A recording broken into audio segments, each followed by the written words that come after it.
If anybody's going through this, you're not being cold, heartless, or do not care because you're willing to say goodbye to things. Welcome to What Are You Making Space For?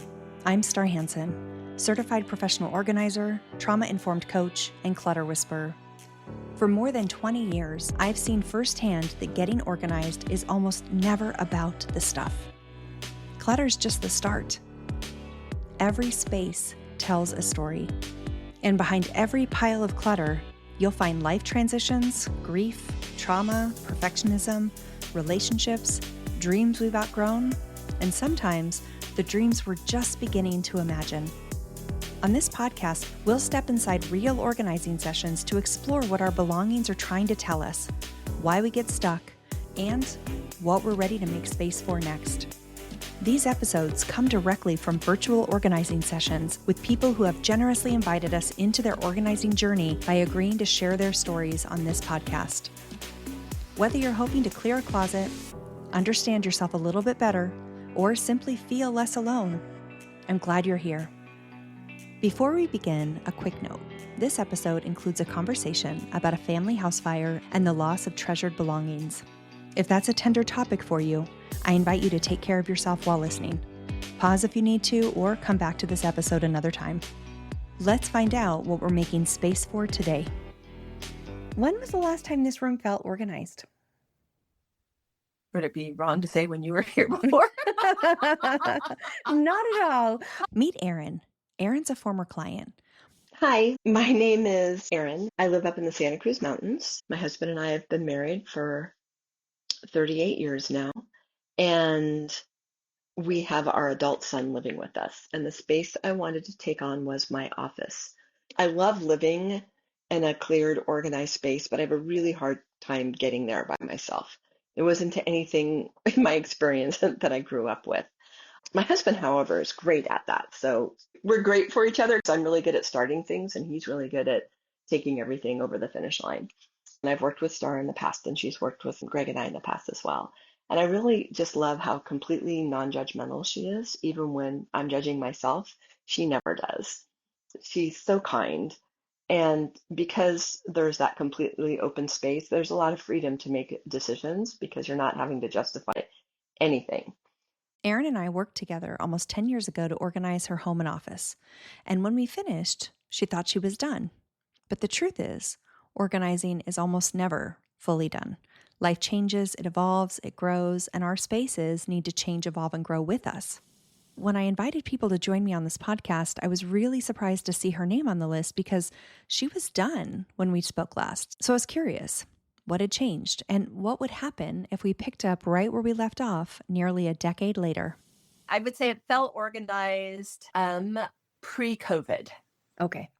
And then when COVID and everything just kind of hit the fan and then things got weird and then it was hard to maintain. You couldn't drop anything off for donations. You couldn't do anything. So any systems I had in place completely imploded. It was just insane. And then the house remodel started, and that started like right after COVID.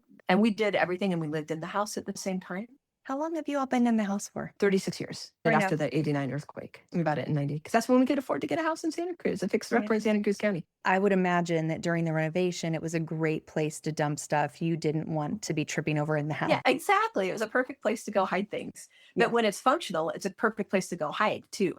Today, we're organizing Erin's detached office. It's a cozy 120 square foot space tucked into the Santa Cruz Mountains, surrounded by towering redwoods.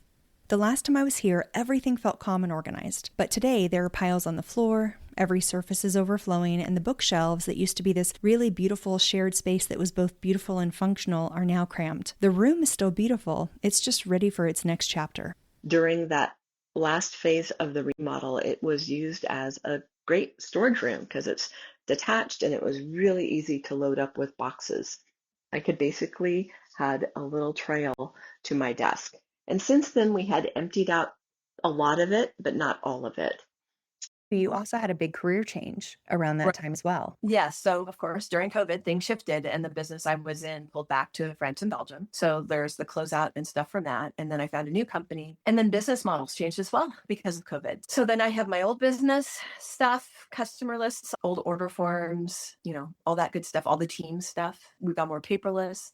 because everyone's purchasing online, you know, so it's just a different way of doing business. And I'm not super organized for that. And I still have stuff hanging out from my previous business. And I want this to be a craft space. Since it is Erin's space, I want it to be for all the things I love to do.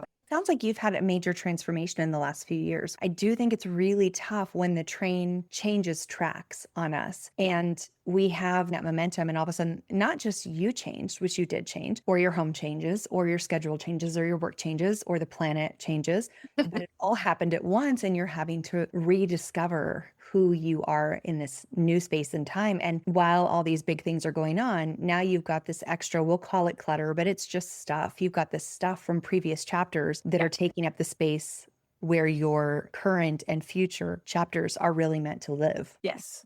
Let's talk about the intention moving forward. So, what is it you want to do in this space? What is the intention for what you're going to use this space for in its new purpose? So I want to work on my current business, which would be mostly on my computer and at my desk. At some point, I want room for my big comfy chair and then also have my crafting. So like knitting and sewing stuff in here. And I'd like it to be more organized and accessible. And how would you like the space to feel? Like when you come in here and you're spending time, how would you like it to feel? Cozy organization. Oh, I love that. And then how do you want it to look? Welcoming and relaxing and mine. No one else. Stay back. Yeah, pretty much. Before my session with Erin, I sent her an email asking her to make sure that she had organizing tools there and ready. Sharpies, Post-its, a trash bag, shred bag, recycling bag, all the basic things that she might need in order to start organizing so she wouldn't have to leave our session and go collect these tools. When I'm organizing people for the podcast, I'm essentially doing a 2-hour organizing session that I'm recording and editing down. 2 hours is not that long to make a lot of headway when it comes to organizing. I tackled Erin's project a bit differently than I would with someone that I'd never worked with before. Because having worked with Erin in the past, I know that this office has been organized before. And I know that even if things got completely out of hand the minute that I left her, there would already be a baseline of organization underneath the chaos. And so I don't really need to go and start deconstructing everything, pull everything up, treat it like I would a brand new organizing project. So instead, I'm doing a strategy called the grab and pull, where I want Erin to pull anything that doesn't belong in this room out of this room and move it to its original home. Because in cases like this, when someone has backslid with their clutter, generally a lot of things belong somewhere else in the house. It's become a dumping ground for other areas, or maybe it's holding trash or recycling. And so what I'm wanting to do is not to actually start to organize the space.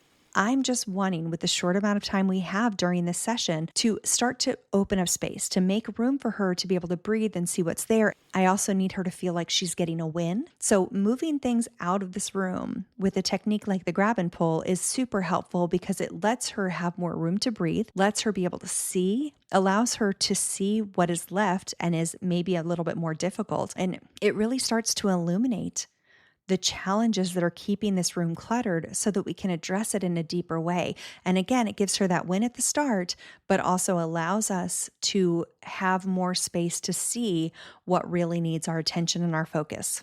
So when you look around the room, is there anything that's here but doesn't belong? Anything that's just like, oh, let's get this out of here? Well, so many. I mean, like old bags that are branded with my last company. I mean, they're totally functional, great things, but they're branded with my last company. Or like I have a box of office supplies, and that's kind of like donation. I haven't found the right home for them yet, but they're very nice quality envelopes that I think we must have gotten from Greg's mother, who had a part of her business was cards. But my daughter does cards and she has friends who are artists and do cards. And it's just like, here, you guys should have these envelopes. They're high quality linen envelopes. I'm not just going to toss them, because I'm constitutionally capable of that. I won't do it. I won't do it. Can't make me. Without meaning to, Erin bumps into such an important thing for many people when it comes to getting organized. For most people, they need to get rid of a volume of stuff to be able to feel good in their home. It's really important to not be overflowing in our spaces. We want enough room to breathe, enough room to function. And for many of us, we have to actually pare down and get rid of things. But the problem is, if we don't have a good home for those items to go, we're not going to get rid of them. It just feels too painful. It feels uncomfortable. It feels wrong. There are so many layers to this particular concept. people feel like they want to save the world. They don't want things to hit the landfill. They want to make sure that items get used to the fullness of their potential. And so one of the most important things that we need to do when we are getting organized is have places in mind that we are willing to take things as donation that feel really good and strong to us. Because if you don't know where those items are going to go, if you feel uncertain about their next life, they're just going to sit there. It's going to feel very, very difficult to get rid of them without a future plan. I know you are from San Francisco. Have you been to Scrap? I haven't been to Scrap. Do you know what Scrap is? Not really. Tell me about Scrap. It's magical. It's a place where all the random things that make no sense anywhere else for donation belong, that are like household goods. Like you walk in and it's infinite yarns or like office supplies, but it's like someone has just donated a ton of random markers or Oh my highlighters. gosh. We have a whole box for them that's like how many binders Exactly. does someone need? Yes, like literally, it's like they'll just take all the random hodgepodge pastels. There's like partially used notebooks at Scrap. Scrap is one of San Francisco's most beloved nonprofits, especially if you're an artist, teacher, organizer, crafter, or anyone who loves giving things a second life. It's a nonprofit that collects donations of clean, reusable materials that would otherwise be thrown away and makes them available to the community at very low cost. Their mission is to inspire creativity while reducing waste by keeping usable materials out of landfills. You can think of it as a cross between a thrift store for art supplies, a warehouse for random odds and ends, an environmental nonprofit, and a community art center. I think Scrap is just like the best thing ever. It really is the best thing ever. Every city should have a Scrap. I was just blown away. I was like, you know how the cassette tapes would come in the plastic holder? Oh, yeah. There was a bin of only empty plastic cassette holders. Those jewel boxes and those. Yeah, just that. Yeah. I was like, what? And then there was candles primarily burned, like down to like the nibs, and they were just selling them as that. Oh, so you had the wax, so you could do Yeah. wax stuff. Totally. I have a box of them. So I understand what you would do with that. Like making sandcasts with that kind of wax is really fun. It's mind-boggling the amount of stuff they have there. So a box like old office supplies or anything that feels hodgepodgey, they will love, and it will absolutely get used by local artists. Oh, that's such a good feeling. There's something about finding the right home where you feel like your things will be used that just makes it so much easier to get rid of things, which is why I think it's important to talk about it at the beginning, because most people don't talk about it until the end. Whereas if we have a lens of where we're taking things, it makes it a lot easier to get rid of. We feel more excited about getting rid of it. And then we know how to package it and contain it so that it's not a job later. We're not having to like sort through all of our discards to separate out what's going to go to Goodwill versus what's going to go to Scrap or to your daughter's friends. So what about stuff I want to live in here?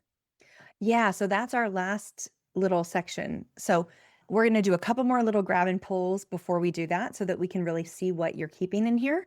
Is there anything that's in here that you can see that's really obvious that needs to go into the house? Anything that's in here that you see that actually needs to be moved? I want to show you these because this is the kind of things that make my head explode. These are my in-laws toasting glasses from their wedding from January 26th, 1960. So they're 66 years old now. They've passed. And somehow I end up with this stuff and not Greg. And I don't care. And I don't know what to do.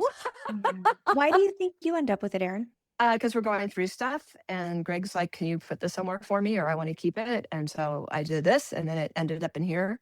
What would it be like for you to not have to manage that? It would be wonderful not to have to manage that. Well, what would it take for you to not have to manage it? I suppose I could just hand it to him and say, I don't want to manage this. It's your family's. Or I don't want to manage this. I don't have to do it like that. I can say, I don't want to manage this and I don't have any attachment to this. So if you do, you should manage it. Yeah, that's great. I love that.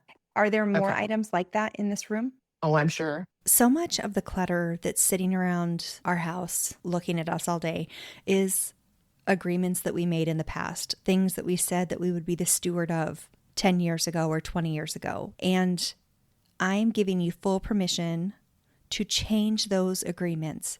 You do not have to continue doing things the way that you've been doing things. You get to reinvent your experience all the time. Your home, your spaces get to represent your values, your desires, and sometimes it's uncomfortable to have these conversations. Sometimes it's uncomfortable to rewrite our narrative through our physical spaces.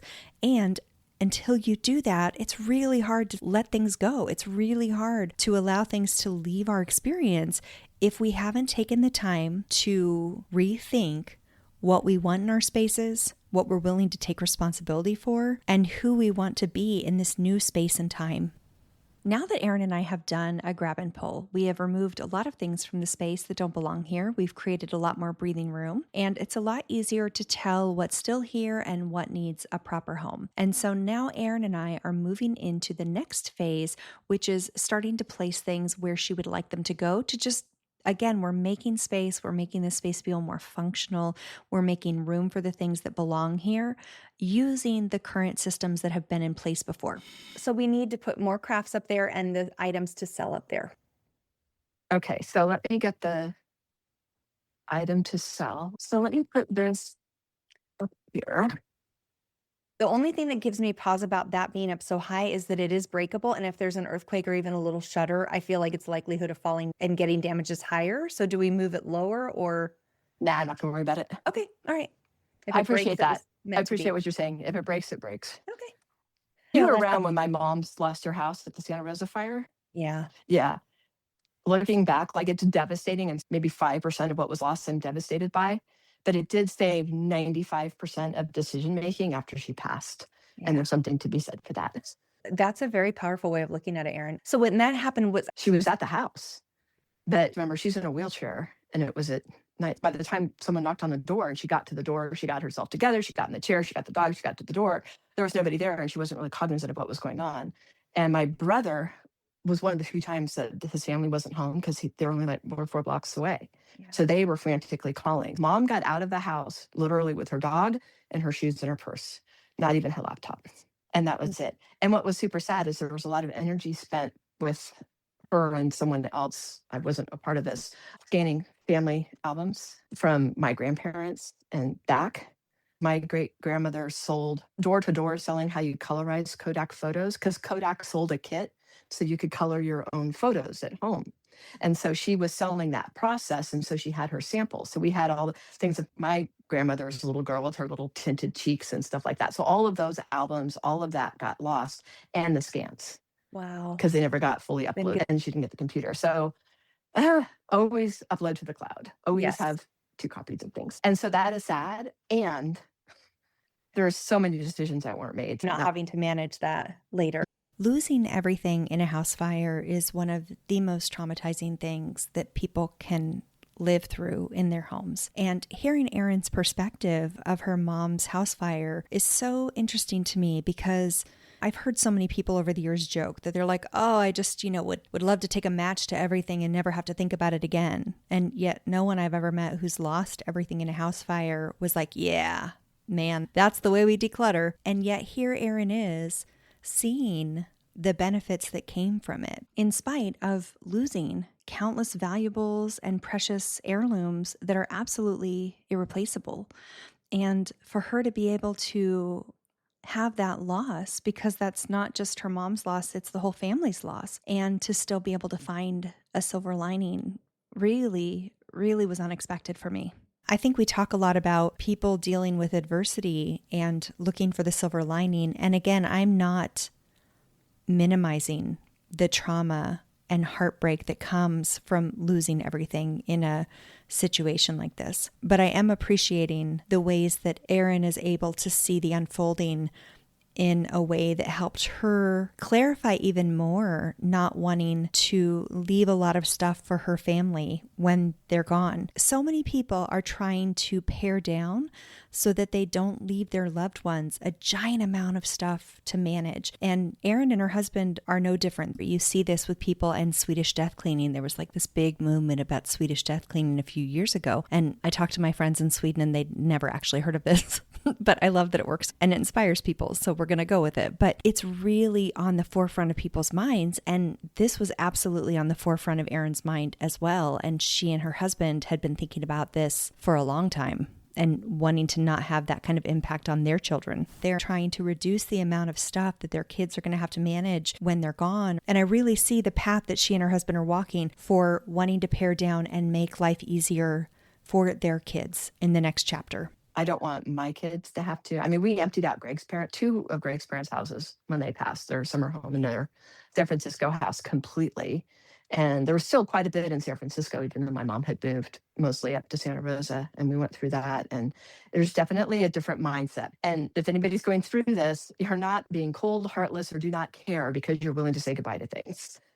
I heard something today that I've never heard of. They called it a negative inheritance. When your parent passes away or your family member passes away, or they maybe move into a care facility and you're left dealing with the two-car garages full of stuff or the attic full of things. And it is really interesting to see how people perceive it so differently. And there's some people who are very tender about it and they really want to know everything is going to the right place. And then there's people Mhm. who are like, bring me 2 dumpsters and 10 helpers and let's get this out Yeah. of here. You know? And there's that in middle, right? Yeah. It's like there's I want these things to go to the right place. These things I'm attached to. I still have some of the dolls and things that were my mother's, and those are important to me, and they're in here in a box.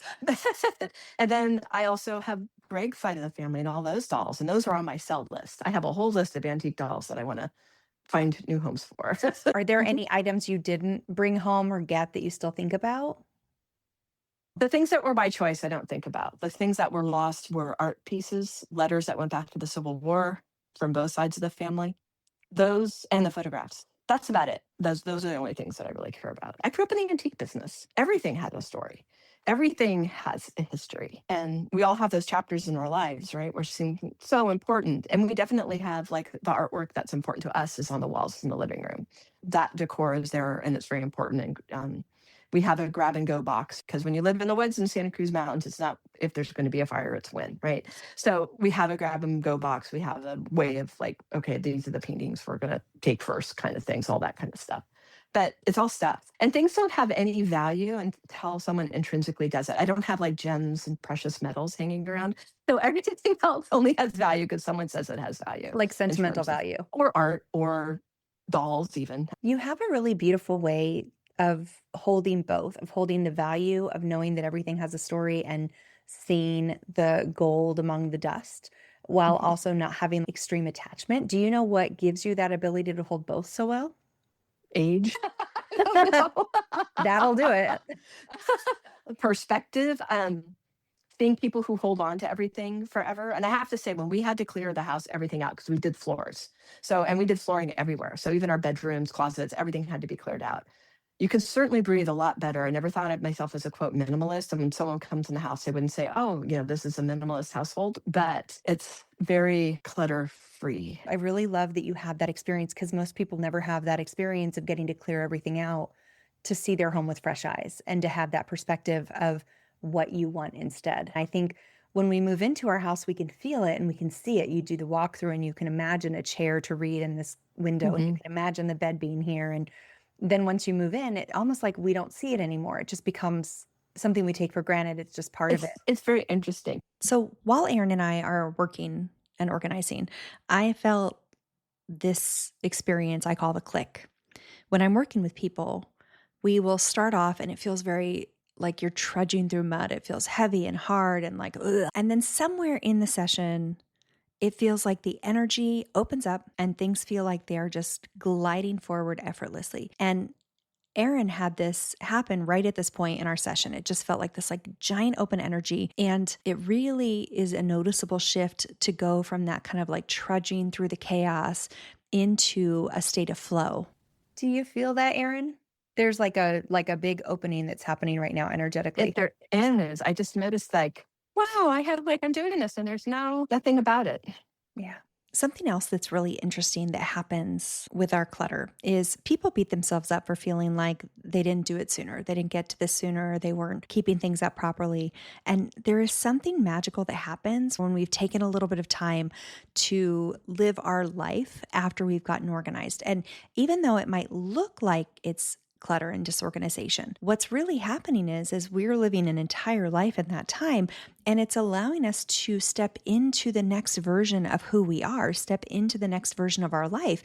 And as strange as it sounds, it makes the process of getting organized so much easier because you're not trying to hold yourself to some old standard. You are now standing in the new version of yourself and the new version of your life. There's something really great about waiting. I think people beat themselves up for not taking action sooner. Like, oh, why didn't I do this 5 years ago or 6 years ago? And like time will be the great distiller. Time is a great truth serum of things we need and things we don't need. So it makes it so much easier when we have waited. Not that I'm saying that the antidote is waiting, but I think when we've waited, it just makes things a lot less frictional to get rid of it and make the decisions on it. So talking about photographs being lost, but this is my parents. Oh my gosh, how beautiful. Is that them in the park? Yep, it's at Stowe Lake. They're feeding birds at Stowe Lake Wow, when that's they a were at beautiful State picture. College. These pictures of my mother, when she's standing, are very precious to me because I never knew her as somebody who was standing. She was in a wheelchair from when she was 21. So she was in a wheelchair since before I was born from an automobile accident that broke her spine in several places. So having a mom in a wheelchair your whole life, that really shifts how you look at a home, I would imagine. It does. It really does. Growing up with a mom who was in a wheelchair shifted how Erin views a house and what is organization in her world. So in Erin's case, a clean house revolved around floors being accessible. And most people have a version of this in their own life. You might not have had a parent who used a wheelchair, but maybe you grew up in a tiny apartment where every single inch mattered. Or maybe you had a big family sharing one bathroom, so mornings had to run like clockwork. Maybe one of your parents worked nights, so everyone learned to be quiet during the day. Maybe someone in your family had a chronic illness, so the house was organized around making life easier for them. Maybe you had ADHD or grew up with someone who did, and your systems evolved to compensate for that. We all inherit little rules about the house. Maybe shoes always come off at the door. Maybe the kitchen table was never allowed to have anything on it. Maybe every flat surface became a storage space because there just wasn't enough room. Maybe you learned to keep everything visible because otherwise you'd forget it existed. Or maybe your family valued appearances, so the living room always had to look perfect, even if the rest of the house was chaos. None of these habits are wrong. They were simply solutions to the life you were living at the time. The interesting question is whether those solutions are still serving the life you're living now. Erin's version of home was shaped by accessibility. Yours was shaped by something else. We all have these invisible influences. Most of us just don't realize they're there until we stop and ask ourselves, why do I think a home should work this way? It's very interesting because tabletop up would be what would be invisible for me. And with a wheelchair, the floors had to be cleared. Like really floors that are really cluttered just make me anxious. I mean, nothing like a very frustrated mother who can't like, why do you guys keep leaving this stuff where I'm gonna hit it? And she was in pain too. It wasn't just like an annoyance, it was a physical detriment. So I'm not dissing her at all, but it's like, yeah, No. there's reasons why.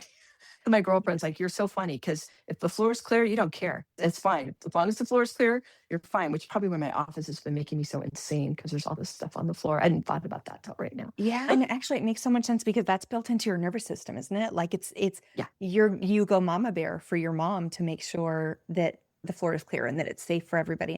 Our history, our childhood, the ways that we are brought up deeply impact the way we view the world, the way we keep our house, the way we engage with our stuff. Growing up, her entire house had to revolve around making sure that her mom had access. And so it's so fascinating to hear her talk about clutter on the counter, not even hitting her radar. It's not even a bother to her.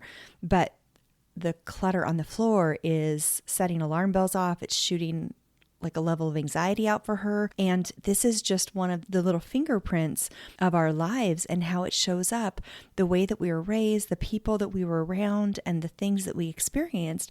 They deeply impact us, not just when we're going through them as a child, but all throughout our lives. I don't think Erin will ever look at a floor with clutter on it and not feel a level of anxiety because it's built into her nervous system to be aware of protecting her mom in that way. Erin is just such an open person. She's so willing to see what life is bringing to her and react to it. And not even react to it, really. She responds to her life. She doesn't react per se.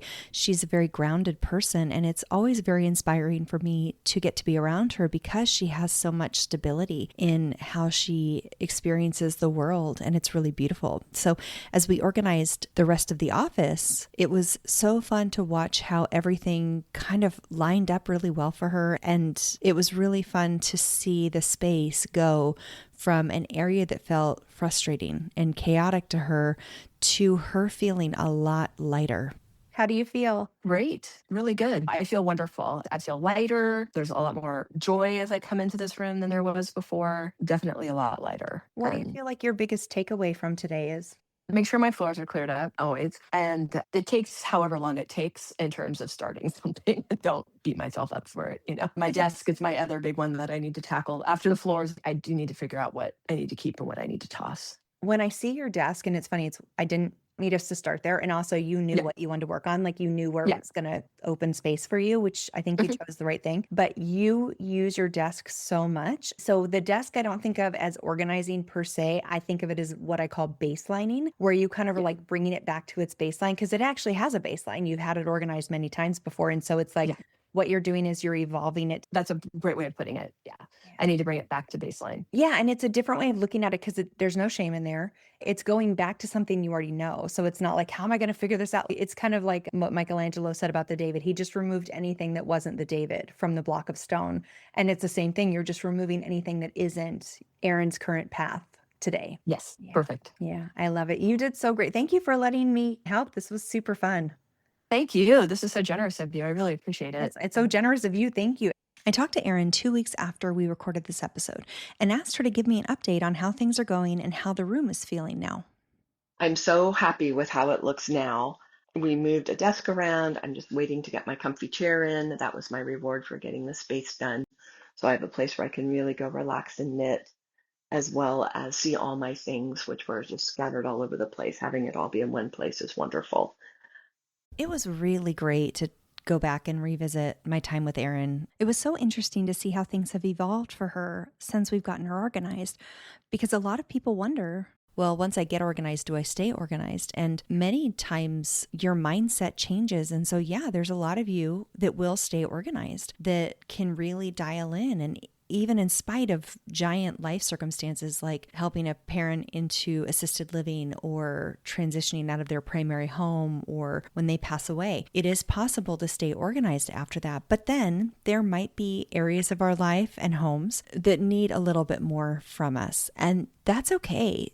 The thing that I love about Erin is there's no shame in this. She is just here to get it done. Like you watch her just approach the challenges with an open-minded clarity and peace, which is really inspiring and super beautiful. And it was really interesting today to explore with her, everything from making sure we found the right donation center for her and her needs, to diving deep into her childhood experience and how that deeply impacted her clutter and even relationships and clutter. All of that. We're organizing an office, and yet we tackled trauma, relationships, resources in our local community. There's a lot of layers as to why we have clutter. And that's one of the reasons why I'm so excited about doing this podcast, because it gives us space to really name and explore the things that are absolutely keeping us stuck in clutter, but that we're not giving ourselves the credit for. Most people beat themselves up and think that it's the them problem. They're doing something wrong. And it's 100% a much more intricate web than simply one person's ownness of the problem. And it was so special to get to talk to Erin today about this. So what is Erin making space for? Erin is making space for her next chapter. She's already mid-chapter. It's not even like she needs to begin something anew. She's already in the middle of the next chapter of life. And what she needs to do is release the things from the old chapter that are holding her back, that are weighing her down, that are causing stress and frustration. It is time for her to let those old chapters go and stand fully in her space, in her power, as she continues to move forward in this next chapter. Thank you so much for spending time with us today. Every organizing session tells a different story, but they all leave us with one question. What are you making space for? As you move through your day, I hope you'll carry that question with you. Because getting organized isn't about creating a perfect home.